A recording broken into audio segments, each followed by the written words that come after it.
started the hub at Archana's Kitchen Videos where I started bringing in guests. And I have had a couple of guests till now, and today I have another special guest with me who is one of India's best food bloggers.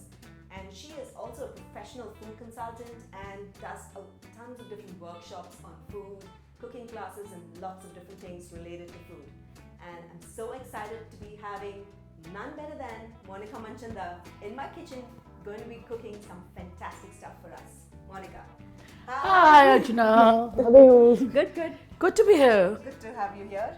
Okay, so tell us, Monica. So you are from Delhi, right? And in Bangalore, and an engineer, and now a software engineer to a baker to a food consultant. Yes, so as you said, I'm basically from Delhi. Grew up there all my life, moved to Bangalore about 14 years ago. Since I was an engineer, Bangalore was the city to be in. Right. So I moved in to work with Intel, Wipro and the likes.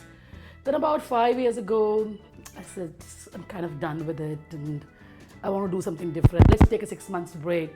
So that is when I moved from IT engineering, started writing a food blog, which started getting a little bit popular. So I started getting interest in it. I went and did a couple of courses in baking, food science, nutrition, little bit of nutrition, more of food science and baking. Started Cinnamon about 4.5 years ago, which... Cinnamon is your... Yeah, so Cinnamon Tales is what the blog is called, which was a little play on words of cinnamon. Cinnamon is my spice, and then we brought in tales of stories on food. So we kind of did that and took that forward as an only cinnamon, which was a commercial food venture. We did only baking orders initially. Moved on to workshops. As we kept growing, it moved from workshops to consulting. And now you're a professional food consultant. Yes, opened a couple of restaurants. Helped open a couple of restaurants to people. Menu design, design recipes for brands like ITC, Tata, Nature's Basket and stuff. With all the things that she does, she is a phenomenal chef and phenomenal cook and food scientist, I would say. She's so good at her work. Thank you, Archana. And I'm so happy to have her here. And we are going to be cooking some really fun stuff for Diwali. And before we move on, maybe you can tell us what is that we're going to cook today, which is your special.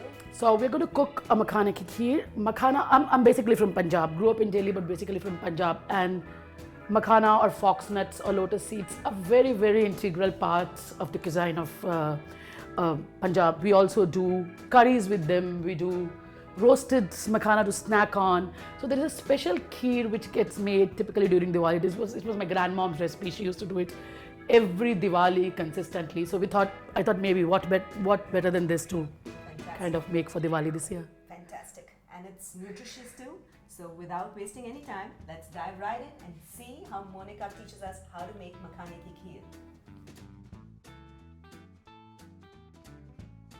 So to begin making the Makhane ki Kheer, we add some ghee to the pan and roast makhanas till they are nicely brown and crunchy. Okay. And we roast all of them? We roast all of them, yes. Do we have to add salt? No, this is a kheer. I was thinking of the savory makhana which we have for snacks, right? you add coconut and almonds to that, and you kind of it's a good after-school snacks for kids because it's really nutritious. Fantastic. Okay. You also roast them with salt there's a recipe called Matar Makhana. Okay. And that also you add salt and you make matar paneer. Instead of the paneer, you kind of add makhana to it. Lovely.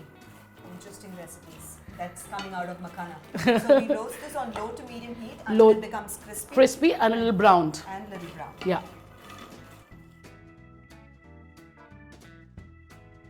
So Monica, the makhanas are well roasted, right? Yeah, they look nice and brown and crunchy. So if you take a bite. Yeah, it's almost like like popcorn. Yes. Cut. So you get that cut sound in your mouth. So now what we'll do is we'll bring it down the heat and coarsely grind half of them. And half of them we'll leave it as it is. So in the kheer we'll use both textures so that it doesn't become too pasty, whereas the coarsely grind one adds the thickness to the kheer. Fantastic. Yes. Let's just go ahead and do that. So the next step is to grind them into a powder? we only grind half of them, Okay. and we coarsely grind them, a little coarser than breadcrumbs. Okay. So we'll probably run it only in the pulse mode. That's enough. So we'll use two textures of makhanas when we do the kheer. Okay. One is the coarser grind and one is the full. So it'll add a little crunch and thickness Perfect. to our kheer.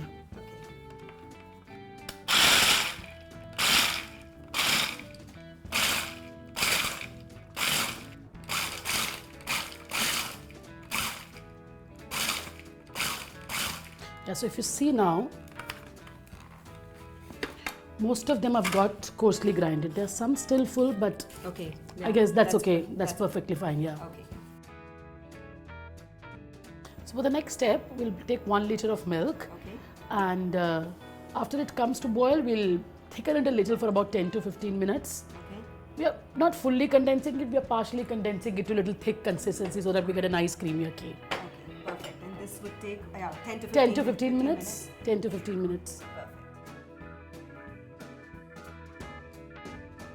So it's been about 15 minutes since it was simmering, right? Yeah, and if you see, this become nice and thick. So I think we are ready to put some sugar as well as, yeah, you can see the creamy texture. It's Right. reduced to almost half. We put in some sugar. I think condensed milk already sweetens itself a little Yes, a little bit. So we don't need a lot of sugar in it. And we put both the grinded and the whole makhanas. And we let it simmer for about 5 to 10 minutes so that the makhanas are cooked. And soaked in well. Yeah, soaked in well, and the whole things become nice and thick. Fantastic. I love the smell of condensed milk. Yeah. And you know, makhanas or faulkners are supposed to be really healthy. They have a lot of antioxidants as well, which are they're good for your stomach. And apparently, according to Chinese treatments, they are also used for the health of kidneys and spleen. Interesting. Yeah. These fork nuts have a lot of nutrition in them. So, and when maybe you can make it healthier by using a sugar-free substitute. Yes. And, Or use coconut, palm sugar, and go natural, which are low in glycemic index, also a little natural, which kind of keeps your processed sugar in check. So now we've simmered it for about 10 minutes. And you can see the foxnuts have almost cooked. The kheer has thickened. So at this point of time, you can add a stick of cinnamon, a couple of strands of saffron, Okay. and let it soak in for about 3 to 4 minutes of boiling. Okay. So while our milk is simmering, we'll dry roast our dry fruits, chironji, almonds, and You know what? I've never used Chironji before. oh, it's a fantastic nut. Yeah, It tastes a little bit like pine nut. I also use, apart from using it in sweets, I also use it in my pesto. Okay. And it's a fantastic. Oh, that's an interesting thing. Yeah. Yeah, you told me this tip before we started the Yeah. show, and I'm definitely going to try a pesto Try with it, the- try it. with the It has a very, very nice texture. So we'll roast our nuts in ghee now. I love roasting nuts and ghee. I love the aroma which comes out. It's beautiful. Fantastic. So I'll add the Chironji You first. add the chironji first. That'll take the longest time to Or we roast a little roast bit. it individually, step by step. Just a little bit of brown. We don't want to over roast it and burn Does it. it have to be crisp like cashew nuts? No, or- it's more like a little almond texture. It'll be just browned. The heat is Too much. Yeah, we can probably now add almonds to it. okay.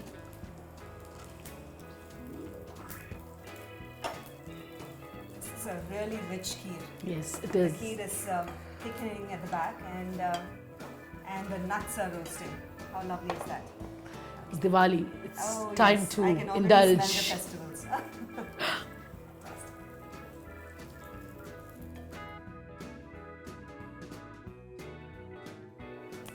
Now Yeah. that the nuts are Nuts ready, are ready. We'll I'm just pour going to it get kheer back. the kheer back. What we'll do is we'll pour half of the nuts on the kheer, and look at how creamy it is. Oh, beautiful. Yeah, Fantastic. It feels like a rabdi. yeah. It's and there's not that much amount of milk. It's Yes. the thickening is because of the lotus nuts And I also that used we have a added. low-fat milk. Oh, fantastic. So fantastic. So it makes it So we'll add half of the nuts to it and bring it to a boil again, and we'll use the rest of the half for the garnishing on top. fantastic. So my grandmom traditionally used to add much more chironji to the kheer, Okay. but as we go along, because chironji is really rich, so we kind of reduce the quantity to a little bit to adapt to our lifestyles And taste. and taste. All right. So I think it's ready. Yep, I think it is. So it just has to get mixed in and settled Yes, in. settle right? in, that's about it. That's about it.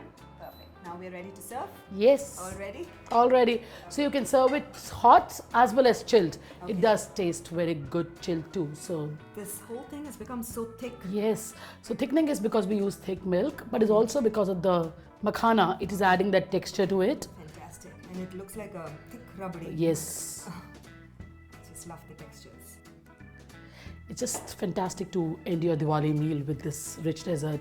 So now we will garnish it with the rest of the nuts that we kept.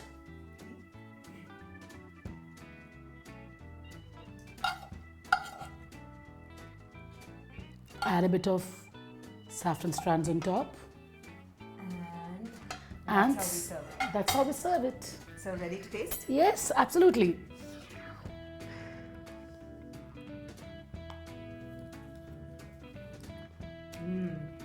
Nice.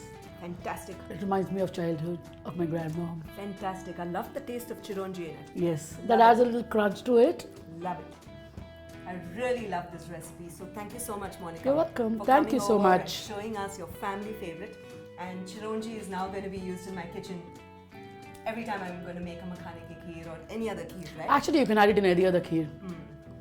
It was so much fun cooking this recipe with Monica. Thank you so much, Monica, for coming over and sharing your family favorite recipe with us. It was an absolute pleasure, Archana. Yes, and I'm hoping that we get her more number of times to share more family favorites.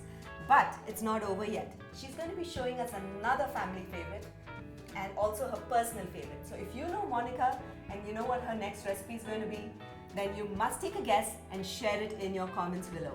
And I can give you a tip. It has gulkand in it.